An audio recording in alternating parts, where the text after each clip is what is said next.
آج ہم بات کریں گے صرف ایک ہی موضوع پہ، وہ ہے کل کا خاص انٹرویو۔ یعنی کہ کل 9 بجے کے قریب ہمیں یکدم پتہ چلا کہ کوئی انٹرویو آ رہا ہے جیو پہ شاہ زیب خانزادہ کے پروگرام میں، خاور مانیکا کا۔ یعنی کہ پہلے افواہیں تو چل رہی تھی، جو ذرائع بتا رہے تھے کہ ایک انٹرویو آنے والا ہے مانیکا کا، لیکن وہ آیا نہیں تھا۔ لیکن جب ان کی ضمانت ہو گئی تو اس کے بعد تقریباً کنفرم ہو گیا تھا کہ یہ انٹرویو آ رہا ہے، اور کہاں آئے گا، کس چینل پہ آئے گا، اس کا پتہ نہیں تھا۔ تو وہ کل پتہ چلا کہ یہ جیو پہ انٹرویو آ رہا ہے۔ تو ہم نے بھی سنا، آپ نے بھی سنا، اور آج سارا دن یعنی کہ سوشل میڈیا پہ اس انٹرویو کی ہی باتیں چلتی رہیں۔ اس انٹرویوز میں نا ایک آپ کہہ سکتے ہیں کہ چیز ڈاکومنٹڈ ہو گئی، پتہ چل گیا، وگرنہ اس انٹرویو میں کوئی نئی بات نہیں جو کہ صحافیوں کو نہ پتہ ہو۔ یعنی کہ جو بہت لو لیول، ہم جیسے غریب صحافی ہیں لو لیول کے، ان کو ساری چیزوں کا تقریباً پتہ تھا، تو بڑے صحافیوں کو تو ہر شے کا پتہ تھا کہ یہ شادی کیسے ہوئی، یہ رابطے کیسے ہوئے اور کس طرح چلا۔ تو خاور منیکا صاحب نے بہت زیادہ جھوٹ بولے۔ یعنی کہ سب کو پتہ تھا کہ جب ریحام خان سے طلاق ہوئی عمران خان کی، تو عمران خان بڑی ڈپریشن میں تھے، اور بڑا یعنی کہ ایک طرح کی وہ فیل کر رہے تھے کہ میں نے اس خاتون کے ساتھ زیادتی کی ہے، اور اس ڈپریشن میں وہ کبھی کہیں جاتے تھے تو کبھی کہیں جاتے تھے۔ تو ان کی پارٹی کی ایک کارکن تھی جو دبئی میں ہوتی، یو اے ای میں ہوتی تھی، مریم بٹو، تو انہوں نے اون چودھری کے تھرو اور یعنی کہ عمران خان کو نا اپنی بہن کا بتایا کہ میری بہن ہے اور وہ روحانیت کا کام کرتی ہے، وظائف کرتی ہے، دم کرتی ہے، درود کرتی ہے، تو آپ ان کو ملیں تو آپ کو کچھ شفا ملے گی۔ تو پھر انہوں نے عمران خان نے ان سے رابطہ کیا، اور ایک دو دفعہ فون پہ باتیں ہوئیں، فون پہ جناب پھر انہوں نے ملاقات کا کہا، پھر ان کی لاہور گلبرگ میں ملاقات ہوئی، اور پھر انہوں نے یعنی کہ کیا کہتے ہیں کہ بشریٰ بی بی نے ان پہ کوئی دم درود وغیرہ کیا، جس سے عمران خان صاحب کو بڑی نا راحت نصیب ہوئی اور وہ ان کے مرید ہو گئے۔ بشریٰ بی بی جو ہیں وہ ایک رانگ نمبر تھی، لیکن ان کے پاس ایسی صلاحیتیں ضرور ہے کہ وہ اگلے بندے کو مسمرائز کر دیتے ہیں۔ جیسے جو پولیس افسر ان کے گھر تلاشی لینے کے لیے گئے تھے، تو انہوں نے بھی بتایا کہ ہم کو کوئی 2-3 دن تک ان کو سمجھ ہی نہیں آ رہی تھی کہ ہمارے ساتھ کیا ہوا یا ہمارے ساتھ کیا ہو رہا ہے۔ اسی طرح عمران خان کو بھی انہوں نے اپنی ٹرانس میں لے لیا، اور اس سے انہوں نے اس کو گھیرا، اس کے گرد تنگ کرنا شروع کر دیا۔ اور پھر جو اون چودھری ہے وہ تو سہولت کار تھا، اور وہ پہلے اس سے علیحدہ ہو چکا ہے، اور وہ ساری باتیں میڈیا پہ وہ بتاتا رہا۔ جوید چودھری نے بھی اس پہ کالم لکھا، اور باقی لوگوں نے بھی کالم لکھے۔ پھر ان کی جب ملاقاتیں شروع ہوئیں تو ملاقاتوں کے درمیان پھر انہوں نے یعنی کہ یہ نہیں بتایا، مانیکا صاحب نے پہلے انہوں نے کوشش کی تھی کہ ان کی بیٹی کی شادی ہو جائے عمران خان سے، لیکن عمران خان نہیں مانے کیونکہ اس کی عمر بہت زیادہ تھوڑی تھی۔ تو پھر انہوں نے یعنی کہ آج یعنی کہ کیا کہتے ہیں، انہوں نے خود کہا کہ آپ مجھ سے شادی کریں، اور ان کو اس طرح یعنی کہ لایا گیا زیر اثر کہ وہ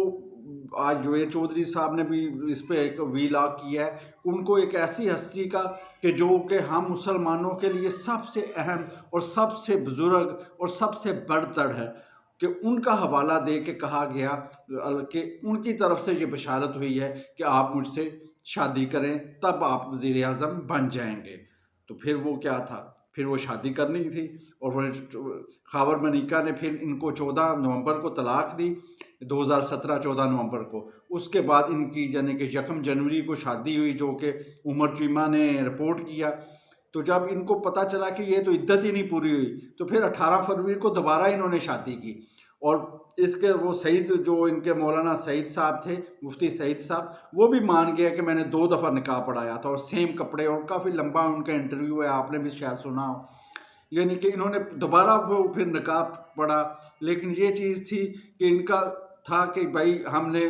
ان کی شادی ہو گئی۔ جب شادی ہو گئی تو پھر اس کے بعد یعنی کہ کام شروع ہو گیا، یہ وزیر اعظم بھی بن گئے، اور ان کا عمران خان پہ ایک ہولڈ ہو گیا۔ باقی خاور منیکا صاحب نے جو باتیں کی ہیں اس کے بارے میں اتنا کہوں گا کہ وہ 90% جو باتیں ہیں وہ جھوٹ تھیں، یعنی کہ خاور منیکا صاحب کو سب کچھ پتا تھا، وہ اس سازش میں شامل تھے، ان کو سب پتا تھا کہ کیا روحانیات ہو رہی ہیں اور کیا روحانی عمل ہو رہے ہیں۔ اب تو وہ کہہ رہے ہیں نا کہ بھائی وہ جب میں فون کرتا تھا تو روحانی عمل کا کہہ دیا جاتا تھا، اور پھر میرے گھر میں بھی وہ ادھر اسلام آباد میں رہتی تھی اور ملنا جلنا شروع ہو گیا تھا تو مجھے بڑا برا لگتا تھا، اور پھر میں نے اسے طلاق دے دی، بچوں کو نہیں بتایا، تو میرا اس طرح کی باتیں جو رات کو انہوں نے انٹرویو میں کی ہیں یہ ساری وہ جھوٹ بول رہے ہیں۔ ان کو سب کچھ پتا تھا اور پلاننگ کے ساتھ انہوں نے خود طلاق دی، خود انہوں نے شادی کروائی، اور شادی کا بھی ان کو پتہ تھا کہ شادی میں شریک تو نہیں ہو سکتے تھے لیکن ان کو پتہ تھا کہ میں شادی ہو رہی ہے، اور پھر انہوں نے اس کے بے پناہ فوائد اٹھائے، یعنی کہ ان کے اپنے اثاثے جو ہیں وہ بہت زیادہ بڑھ گئے۔ ایک کسٹم آفیسر تھے یہ، اور یعنی کہ مشہور تھا کہ یہ ایک رشوت خور کسٹم آفیسر ہیں، اور ان کے اثاثے، پھر ان کے بیٹے کے پاس ایک ایسی گاڑی آ گئی جو کہ شاید پاکستان میں 1 یا 2 بندوں کے پاس ہے، تو یہ ساری چیزیں ایسی نہیں ہو رہی تھی، اور پورے یعنی کہ ان کے جو ہوم ڈسٹرکٹ تھا ادھر ان کا کنٹرول تھا، ان کی مرضی کے بغیر یعنی کہ کمشنر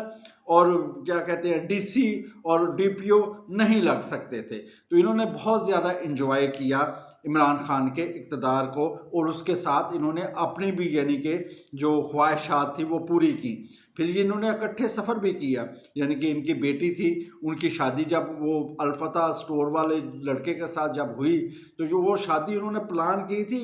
سعودی عرب میں، اور یہ پھر سب لوگ ادھر گئے تھے اور ادھر جا کے پھر عمرہ بھی کیا اور انہوں نے شادی بھی کی، تو یہ ساتھ ہی تھے، اور جب بھی عمران خان ان کے گھر آتے تھے تو یہ ملا کرتے تھے ان کو، ایسی بات نہیں ہے کئی دفعہ تو گھر ہی نہیں نہ ہے تو وہ علیحدہ بات ہے، لیکن جب یہ عمران خان ان کے ہوتے ہوئے آتے تھے تو پہلے ان سے ملاقات ہوتی تھی، تو یہ بڑی یعنی کہ یہ کیا کہتے ہیں کہ بڑے چنو منو سے بن رہے ہیں نا کہ مجھے کچھ پتہ نہیں تھا، تو میری ماں نے بھی بتایا کہ اس آدمی کو گھر میں نہیں داخل ہونے دینا، تو میں پھر بھی یہ آ جاتا تھا تو میں نے اپنے نوکر سے کہہ کے اس کو گھر سے نکلوا دیا، تو یہ ساری یعنی کہ اس کی نا کیا کہتے ہیں جھوٹ بول رہا ہے، یہ اس کو ساری چیزوں کا پتہ تھا، اور یہ پورا اس نے پلاننگ کی ہوئی تھی انہوں نے، اور ان کو ہر شے کا پتہ تھا کہ یہ ایسا ہو رہا ہے، اور بڑا یعنی کہ یہ بشیر میمن نے تو رپورٹ لکھا ہے کہ بڑے آ کے کہتے ہیں یار ہماری حکومت پہ آ کے آپ بندے کو یعنی کہ ٹرانسفر یا پوسٹنگ دیں گے تو یہ تو بڑی زیادتی ہے، اور پھر ان کی بانڈی لینگویج دیکھیں جب یہ سپریم کورٹ میں آتے تھے، جب گاڑی کے ساتھ ان کی تصاویر ہیں تو یہ ایسی ہی تھی کہ جیسے یہ ہماری حکومت ہے، اور عمران خان کے سر پہ جیسے فرح گوگی یا جمیل گجر نے بہت سارے فوائد اٹھائے تو انہوں نے بھی بہت زیادہ فوائد اٹھائے، تو اب یہ معصوم بن رہا ہے، یا تو یہ اس وقت جھوٹ بول رہا تھا یا یہ اب جھوٹ بول رہا ہے، تو یہ میرے جو ہمارے جو علم ہے اس کے مطابق اس کو یہ تمام چیزوں کا پتہ تھا، یہ جو 2 نمبری ہو رہی تھی یا یہ جو اس سارے کام ہو رہے تھے اس میں سب چیزوں کا پتہ تھا، اور یہ رنگے ہاتھوں پکڑا گیا تھا، اور ابھی تو اس پہ ایک کیس بن گیا کہ اس نے جو قبرستان کی زمین پہ ایک شاپنگ پلازا بنا لیا اور فوج یعنی کہ ہتھے چڑھ گیا ایجنسیوں کے، وگرنہ شاید یہ ابھی بھی ایسے ہی چلتا رہتا، کیونکہ یہ پوری پی ٹی آئی کی سپورٹ کر رہا تھا اور پوری پی ٹی آئی والوں کے ساتھ تھا۔ پوچھنی چاہیے، نہ پوچھنے والے کو بھی شرم کرنی چاہیے تھے اور بتانے والے کو بھی شرم کرنی چاہیے تھی کہ جس کی اب اتنی عمر ہو گئی ہے وہ اپنی 55 سالہ بیگم کے یہ قصے سنا رہا ہے کہ وہ رات کو فون پہ باتیں کیا کرتی تھی اور اس کے گھر جایا کرتی تھی، یعنی کہ ٹین ایجر والی محبتیں جو ہے نا وہ ایک 55 سال کی عورت اور 65 سال کے مرد کے بارے میں جو باتیں ہو رہی تھی انتہائی تکلیف دہ تھی، تو ایسی باتوں سے بچنا چاہیے اور کوشش کریں کہ اس طرح کی باتیں نہ ہی ہوں۔ تو اجازت دیجیے، شکریہ، السلام علیکم۔